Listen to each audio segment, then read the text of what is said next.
పైన ప్రాంక్ చేయండి అక్క, కన్నయ్య పైన ప్రాంక్ చేయండి అని చెప్పేసి. సో ఫైనల్ ఈ రోజు అయితే కన్నయ్య పైన ప్రాంక్ చేస్తున్నాము. ఏం ప్రాంక్ అనుకుంటున్నారు? మనం చుట్టూలకి పైన చేసినాం కదా, అదే హాస్టల్ ప్రాంక్. అది కాదు, నువ్వు అమ్మని పొద్దు లేచినప్పటి నుంచి సతాయిస్తున్నావంట, నీకు స్నానం చేపియాలంట, అన్నం తినిపియాలంట, నువ్వు ఏం పని చేసుకోవంట. అమ్మ ఫీల్ అవుతుంది ఇడికి వచ్చి, అందుకే నిన్ను హాస్టల్ వేసేస్తాం.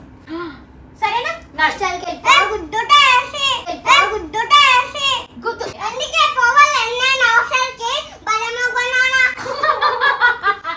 ఈడనే వండుకోవాలి, రేపు హాస్టల్ కి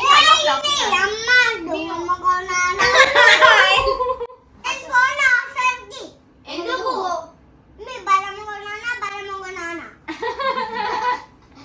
ఎందుకు తిడుతున్నావు? రీజన్ లేకుండా పాపం ముత్తిగానైనా తిడుతున్నావు. నీ జుట్టుగా చేస్తా, నీ జుట్టుగా చేస్తా, బలమ్మ కొన్నానా బలమ్మ కొన్నానా.